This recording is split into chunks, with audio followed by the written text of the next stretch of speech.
Et on est en direct sur la radio des ours depuis le petit labo de Kim Bergeron pour la petite fiesta. Le petit labo, c'est juste au-dessus du café comptoir sur la route forestière à côté de la gare de Valorcine.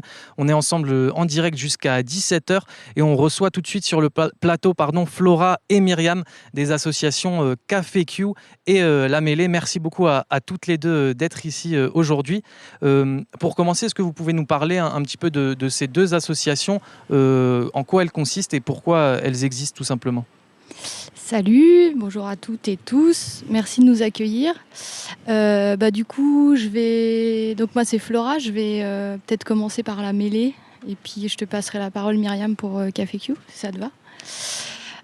Donc La Mêlée, c'est une association d'éducation populaire au féminisme qu'on a créée l'automne dernier. Donc c'est quand même assez récent et on est basé à Passy, donc sur le bas de la vallée. Et donc on a plusieurs moyens d'action un petit peu sur la vallée de l'Arve. Nous, vraiment, l'idée globale de l'asso, c'est de casser tous les stéréotypes qui sont autour du mot féminisme et des mouvements féministes. On pense souvent quand on parle de féminisme, les gens, souvent, ils ont dans la tête les Contre femmes les hommes. ou des femmes qui détestent les hommes et qui veulent... ou des hystériques. Voilà. Donc l'idée, c'est un petit peu de casser tous ces préjugés et puis d'essayer de montrer en quoi le féminisme, en fait, c'est un devoir citoyen et c'est quelque chose qui est dans l'intérêt de toutes et tous et qui œuvre vraiment pour un vivre ensemble et pour le bien commun, quoi. Donc ça, c'est un peu notre ligne globale. Et donc, pour ça, on a différents moyens d'action. On organise des conférences sur différentes thématiques et concepts du féminisme pour les rendre plus accessibles, en fait, aux gens. On organise aussi des formations au sein de l'association auprès des adhérentes et adhérents sur différents concepts pour mieux comprendre les concepts du féminisme, mais aussi pour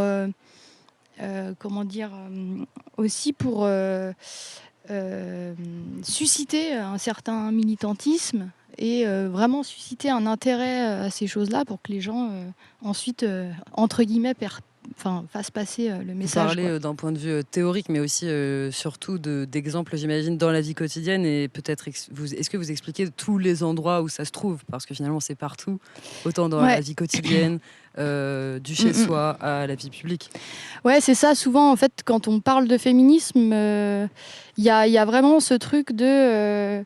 on voit ça comme quelque chose de très théorique, très littéraire, très inaccessible aussi. Et quelque chose qui finalement reste de l'ordre du militantisme et de mouvements militants, quoi. Alors qu'en fait, le féminisme, l'idée, c'est de rendre sensibles les gens au fait que, en fait, dans tous nos gestes du quotidien, la vie de tous les jours, on a des comportements sexistes. Et entre guillemets, c'est normal qu'on ait des comportements sexistes parce qu'on a tous grandi et vécu, tous et toutes grandi et vécu dans un système qui est sexiste, un système patriarcal. Et donc, l'idée, c'est d'essayer de conscientiser ces comportements qu'on a et puis d'y remédier et de proposer des solutions aussi pour les résoudre. C'est aussi ça qu'on a envie de faire avec La Mêlée. Vos moyens d'action, justement, en dehors des conférences, est-ce que vous avez aussi des manifestations particulières ou c'est toujours dans un dialogue et c'est continu sur l'année? Là, cette année, il y a un peu les deux. C'est un petit peu, donc il y a ces événements continus, les conférences, les formations. Et il y a aussi un petit peu les grands événements du féminisme de l'année qui sont le 25 novembre, qui est la journée de lutte contre les violences faites aux femmes. Et le 8 mars, qui est la journée de lutte pour les droits des femmes, qu'on appelle souvent à tort la journée de la femme. Donc c'est la journée de lutte pour les droits des femmes. Voilà. Et après, à travers de ces événements-là, nous, alors cette année, on n'a pas encore eu le temps de le faire, mais on aimerait organiser des manifestations. Et là, cette année, le printemps dernier, par exemple, le 8 mars, on a tenu un stand devant le Super U à Passy pour alpaguer les gens avec du café, des gâteaux et voilà, essayer de susciter un intérêt justement à ces questions d'égalité, de sexisme et de féminisme. On est aussi on a aussi notre micro Myriam. Est-ce que tu peux nous parler de l'association et peut-être en quoi c'est différent et également complémentaire peut-être? Oui, bonjour, donc moi c'est Myriam, merci de nous avoir invités. Donc nous, le Café Q est un peu plus récent que la mêlée, on l'a démarré l'hiver dernier, dans la foulée. Alors avec Flora, on est aussi sur le Café Q ensemble. Et l'idée derrière le Café Q, à la base, c'est parti d'une envie de 3 copines lesbiennes de créer des espaces et des endroits où on pouvait se retrouver entre nous, entre femmes qui aiment les femmes ou des femmes qui se questionnent sur leurs relations ou leur façon de relationner. Et aussi pour toutes les personnes qui se questionnent aussi sur les expressions d'identité et de genre, comme les personnes non-binaires, les personnes transgenres, etc. En se disant, en fait, nous, on nous dit souvent que où on habite par ici, dans le 74, il n'y en a pas. Sauf que petit à petit, je me retrouvais à faire beaucoup d'apéros à la maison. On était toujours une vingtaine. Et on s'est juste dit, ça serait quand même vraiment bien qu'il y ait des endroits où on peut se réunir et, entre guillemets, se reconnaître parce qu'on est tellement tout le temps mélangés dans l'espace public qu'on ne sait pas. Alors déjà, quand on est lesbienne affirmée, c'est compliqué. Alors en plus, quand on est jamais sorti, quand on est une femme qui est juste sortie avec des hommes et qui a jamais pu tester autre chose, c'est vraiment quand même compliqué d'aller explorer son orientation sexuelle. Et donc, c'est parti de là, le Café Q, de base. Et donc, on s'est fondé en janvier. Et notre principe, c'est créer des espaces et des endroits pour exister, pour prendre de la place aussi, parce que c'est aussi important aux yeux du public de montrer que même ici, on est concerné par tout ce qui sont les droits pour les personnes LGBTQIA+. Donc, c'est le sigle pour lesbiennes, gays, bi, trans, queer, intersexe. Et d'ailleurs, dans le nom de notre asso, Café Q, c'est QU pour queer. Donc queer, c'est toutes les personnes qui sont sur le spectrum des identités de genre et d'orientation sexuelle, qui ne sont pas juste hétéro ou cisgenres.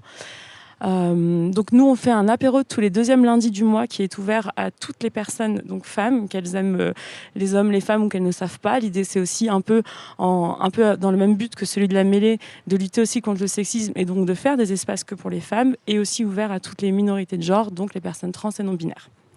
Ça, c'est notre action de base. Et à côté de ça, on organise des événements plus ponctuels et on a pour vocation aussi d'être plus visible, plus public. On est associé à la mairie de Saint-Gervais-les-Bains. Donc voilà, l'idée, c'était de multiplier ces espaces-là dans la vallée. Et donc, puisque la mêlée est à Passy, nous, on s'est dit, on prend Saint-Ger. Et voilà. Par rapport, est-ce que les élus ou les écoles connaissent votre existence et comment vous avez été reçus par rapport à ces questions? C'est une très bonne question. Alors, les élus ne connaissent pas encore notre existence. On a un peu, de manière très ambitieuse, fait une demande auprès de la mairie pour faire un rassemblement des fiertés pour le mois de juin, pour célébrer justement toutes les identités. On n'a jamais eu de réponse, mais après, c'était aussi, il y avait le Tour de France à Saint-Gervais, donc je pense que la commune était très occupée et que nous, on n'a pas encore pris le temps de vraiment bien démarcher. Donc pour l'instant, on n'existe pas. Enfin, on existe. Le but, c'est qu'on construit aussi notre pool d'adhérentes ou d'adhérents d'ailleurs. Et en fait, le but, c'est de se faire connaître et peut-être, pourquoi pas, démarcher les écoles. Après, voilà, nous, on a démarré en janvier avec l'idée déjà de créer les événements, les espaces pour nous, avec l'ambition d'exister même politiquement et pourquoi pas faire de la prévention dans les écoles. C'est un beau projet pour la rentrée, mais on ne l'a pas encore fait.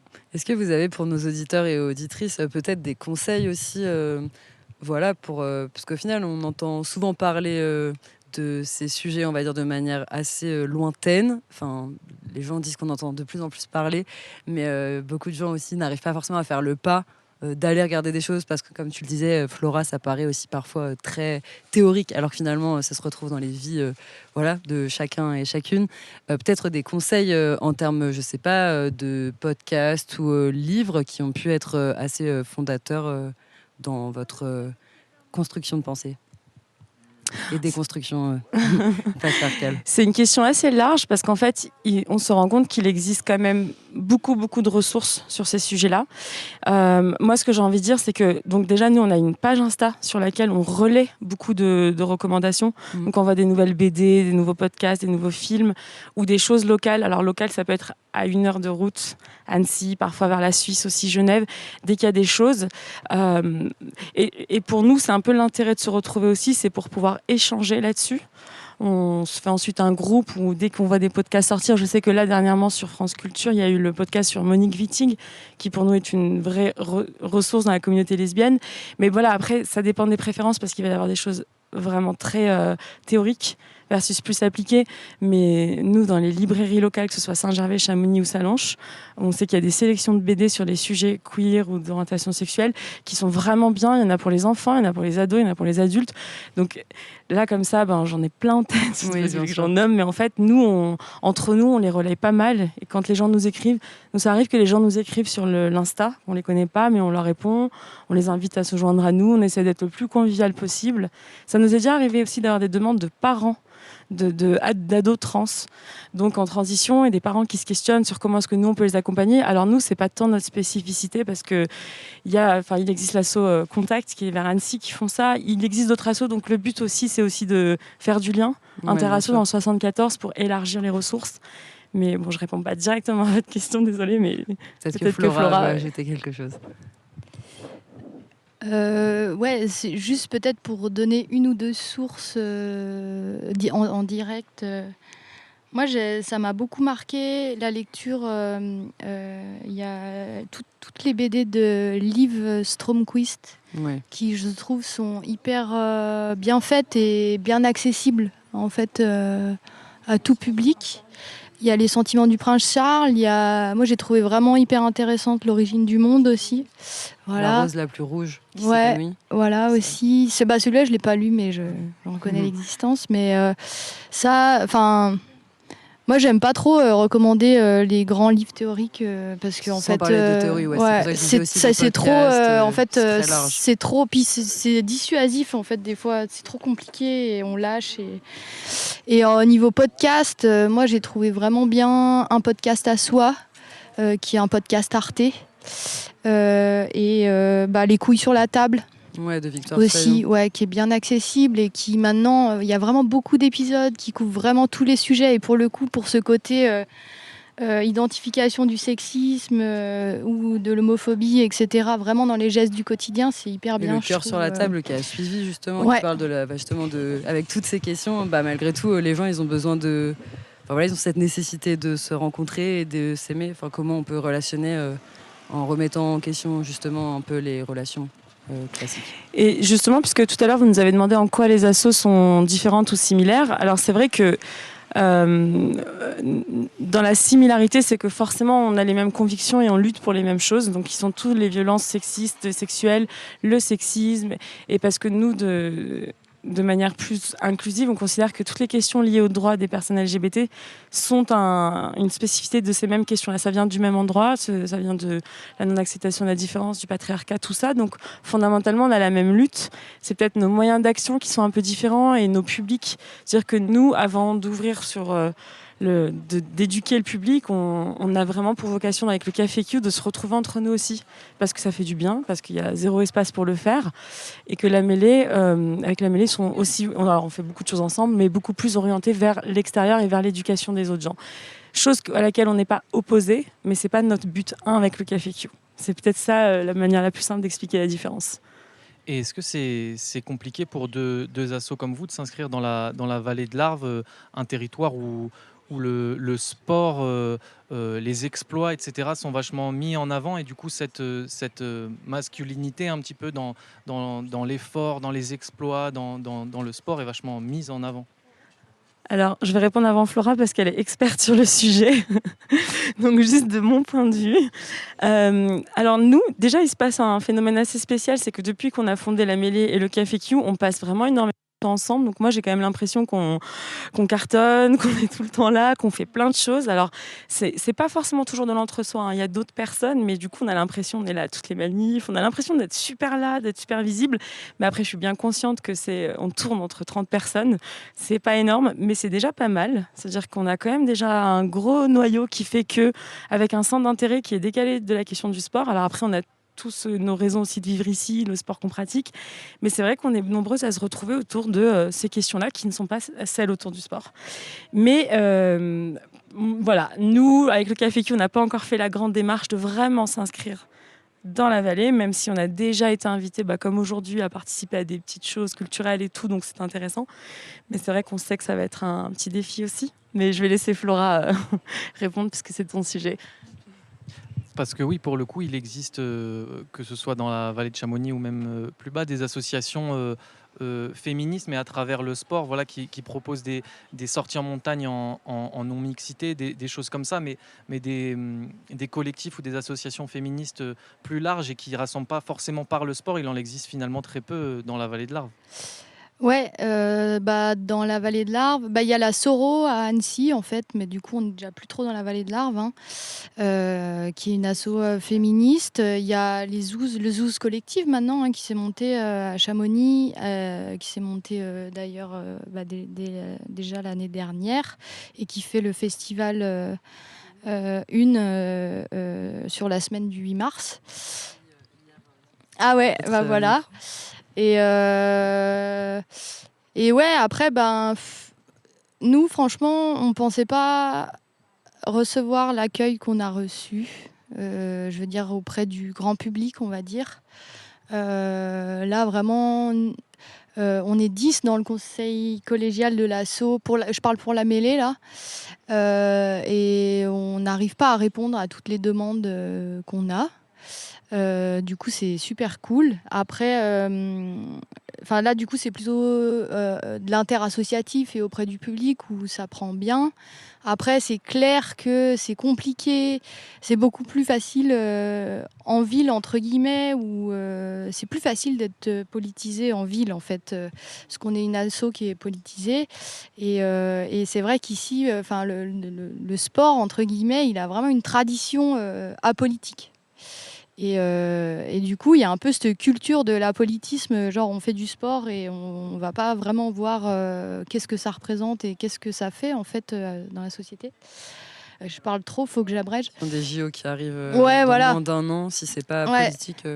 Mais du coup, on reçoit quand même un bel accueil. Et puis après, c'est plus au niveau des collectivités locales. Bon, nous, on a reçu un super accueil à la commune de Passy, où c'est qu'on est implanté avec la mêlée. On a voulu tenir un stand le 8 mars sur le marché à Salanches. On nous a refusé cette possibilité. Du coup, mais c'est pas pour casser du sucre, mais c'est pour dire que le dialogue, il y a un vrai dialogue à faire avant d'arriver aussi à faire des choses avec certaines collectivités. Mais c'est bien parce qu'on arrive à dialoguer maintenant. Il y a Ce que tu veux dire par là, c'est aussi justement, vu que le sport se dit souvent prône le fait d'être apolitique, c'est que c'est difficile de s'insérer dans cette discipline en montrant justement qu'il y a aussi des grosses inégalités. Ouais, et de la violence aussi. Entre autres, ouais, carrément. Et après, il y a aussi tout le système capitaliste du sport qui prône la performance et qui survalorise la performance, qui fait que en fait, quand la performance physique est différente, forcément, on dévalorise les personnes les moins performantes. Et aujourd'hui, pour l'instant, les femmes, au niveau des performances sportives, n'arrivent pas encore à égaler les performances des hommes dans certains sports. Mais ça c'est un problème qui est systémique, hein, c'est pas un problème qui est biologique. Donc il y a vraiment il y a cet aspect-là qui entre en jeu. Mais c'est aussi, je pense, une culture globale. Ici, nous, dans nos montagnes, il y a une culture globale du sport qui fait que c'est vraiment un peu le centre d'intérêt principal. Et du coup, il y a moins de place pour d'autres centres d'intérêt. Voilà. Et non, juste pour continuer sur le thème de l'apolitisme, vous, de toute façon, avec le Café Q ou la mêlée, c'est des associations qui sont forcément politisées. Du coup, parce que voilà, des fois, on revendique le féminisme d'une manière apolitique, mais quand on voit la diversité des mouvements, que ce soit du féminisme d'extrême droite même qui existe, c'est forcément politique. Alors moi, le féminisme non politique, je ne vois pas trop ce que ça représente, mais je sais que ça existe, c'est juste pas la façon de voir les choses. Et puis moi, je sais que personnellement, et qu'au Café Q, les autres lesbiennes, on se rejoint là-dessus, c'est que notre lesbianisme, on le vit de manière politique à partir du moment où on n'a pas les mêmes droits que les personnes qui ne sont pas lesbiennes. Par contre, je sais que dans la vallée, il y en a beaucoup des lesbiennes qui ne se considèrent pas politiques ou qui même ne veulent pas venir participer au Café Q parce que justement n'ont pas besoin de ce genre d'espace ou peut-être se rendent pas compte que c'est trop bien. Mais bon. Mais du coup, pour nous, ça, c'est vraiment c'est à l'envers. On est politique, mais parce qu'on ne peut pas faire autrement. On lutte pour des droits, on lutte pour des inégalités, on lutte pour des oppressions, des discriminations. Et que moi, en étant lesbienne, je n'ai pas choisi, mais c'est comme ça. Et ensuite, après ça... on passe des bons moments quand même. C'est ce que je vous ai dit, nous, le Café Q, finalement, en ce moment, on se réunit souvent, on fait la teuf ensemble. Bon, on parle beaucoup de sujets aussi, on en discute. C'est aussi pour ça qu'on se réunit en ce qu'on appelle non-mixité, c'est-à-dire que ce n'est pas des cafés où tout le monde, n'importe qui peut venir, où on définit un peu c'est pour qui. Après, on fait d'autres événements où tout le monde peut venir, mais pas tout le temps. Et je pensais aux associations que vous avez nommées, les associations qui font du sport entre femmes, comme Lead the Climb, Girls to the Top. C'est génial que ça existe. Par contre, moi, quand j'y vais, ça arrive très souvent que je sois la seule lesbienne. Alors, c'est pas grave, il y a d'autres choses qui me définissent, mais c'est un peu pour vous dire que voilà, au quotidien, nous, en tant que lesbiennes, on a souffert du manque de non-visibilité, comme tout à l'heure, vous parliez de pratique ou de théorie, comme si c'est en théorie, les femmes peuvent aimer les femmes, et encore pas partout, mais en pratique. Et on est nombreuses dans nos parcours, dans nos histoires, à avoir peut-être su qu'on était lesbienne tôt, mais comme on l'a jamais vu, à être quand même passé par l'hétérosexualité, parce qu'on a toujours vu que la relation, c'est un homme, une femme, et qu'il n'y avait pas d'autre façon de faire. Et donc vraiment, nous, être politique, ça peut être aussi simple que ça. C'est aussi juste exister, prendre la place, être visible. Des fois, on va dans des concerts et avec nos copines, on se tient la main et on se dit mais c'est ouf parce que nous, quand on avait 10 ans, on n'allait pas dans des concerts où on voyait des lesbiennes se tenir la main. Et rien que ça, c'est être politique. C'est pas forcément toujours aller dans la rue avec des banderoles. On veut faire ça aussi, vous inquiétez pas. Mais même si on fait pas ça, c'est vraiment aussi exister, prendre de la place. C'est la base du politique aussi. Être dans l'espace public. Et même quand on parle de politique et qu'on parle le mot politique, ça vient de la question de la cité et qui est quand même le centre justement là où les choses se passent et donc l'espace public là où on peut échanger et être invisibilisé, c'est finalement c'est ne pas exister et ne pas avoir les droits. Ça revient toujours à ça, exactement. Flora ? C'était juste pour revenir sur la question de l'accueil au niveau local et tout. Peut-être qu'on peut quand même parler de Goudouland. Oui. Parce qu'avec le Café Q, on a organisé durant le week-end de Pâques un festival qu'on a appelé Goudouland, quand même, qui a eu lieu ici et qui a rassemblé 150 goudous sur un week-end. Où je vais te laisser expliquer ça. Donc voilà, et peut-être que Myriam, c'est Myriam qui est l'instigatrice de cet événement. Et en fait, moi, ça me paraît assez dingue. Moi qui suis native d'ici, ça me paraît assez dingue qu'on ait réussi à faire ça ici. Donc je pense que c'est aussi une preuve qu'il y a un besoin. Alors Goudouland pour les intimes. Goudou, c'est l'argot de Gwyn, qui a tout le temps été une insulte pour représenter les femmes qui aimaient les femmes et qui aujourd'hui, les lesbiennes, se le réapproprient. Et on aime bien utiliser ces mots-là qui ont longtemps été des insultes, comme le mot queer, qui en anglais voulait dire bizarre. C'était pour dire les gens qui étaient différents. Et aujourd'hui, c'est des mots qu'on s'approprie et qu'on porte très fièrement. Ça fait partie de nos identités. Et donc, c'est vrai que la jeunesse du Café Q, parce que donc, la troisième personne qui fait le Café Q avec Flora et moi, c'est Alice qui habite sur Chamonix, aux Ouches. Et en fait, Flora est DJ. Et Flora et moi, on s'était un peu rencontrés plusieurs fois. Et puis, au 25 novembre, on avait fait une prise de parole à Chamonix, dans l'espace public, via l'association du collectif des Ouzes, justement. Et là, moi, j'ai commencé à dire à Flora, moi, j'ai plein d'idées dans la tête. Je sais que tu es lesbienne, je suis lesbienne. Il faut qu'on fasse quelque chose. Et Flora m'a suivie dans ma folie. Et c'est comme ça qu'est né Goudouland. Et on a eu vraiment 150 personnes sur une première version. Je dis première, mais l'année d'avant, on avait fait un petit crash test où j'avais invité plein d'amis en disant juste qu'est-ce que ça donnerait. On avait été 30 sur Saint-Gervais. Donc là, l'idée, c'était de se dire, en fait, on est quand même nombreuses, on existe, il n'y a pas de raison. Je me souviens quand Flora m'avait dit, tu veux faire ça où ? Et que j'ai dit le village vacances de Guébriand à Plaine-Joux. Elle m'a fait, what ? Et j'ai dit, en fait, il faut rêver grand. On est assez de goudou en France, il n'y a aucun problème. Voilà. Et en fait, ça s'est fait. Et puis, on sait qu'on est beaucoup attendu cette année pour une version bis. Voilà. Et bon, on a appris des choses parce qu'on n'avait jamais fait d'événementiel. Mais on s'était juste dit, et notre principe, c'était, les gens ne se sont pas inscrits genre festival avec une programmation de ouf. C'était plus sur Si ça vous plaît, l'idée de venir passer 2 jours entre femmes, lesbiennes, personnes trans, personnes non binaires, et que vous nous faites confiance, vous allez passer un bon moment, et ça s'est méga bien passé. C'est quand la prochaine date? On ne l'a pas encore, mais il faut nous suivre sur les réseaux, sur le Café Q, donc c'est Café Q 74, et en général, on communique dessus. On ne l'a pas encore parce que on vise vers avril-mai pareil, donc dès la rentrée on se met dessus, mais c'était un événement phare. C'est aussi ce qui nous a poussé à se fonder en asso.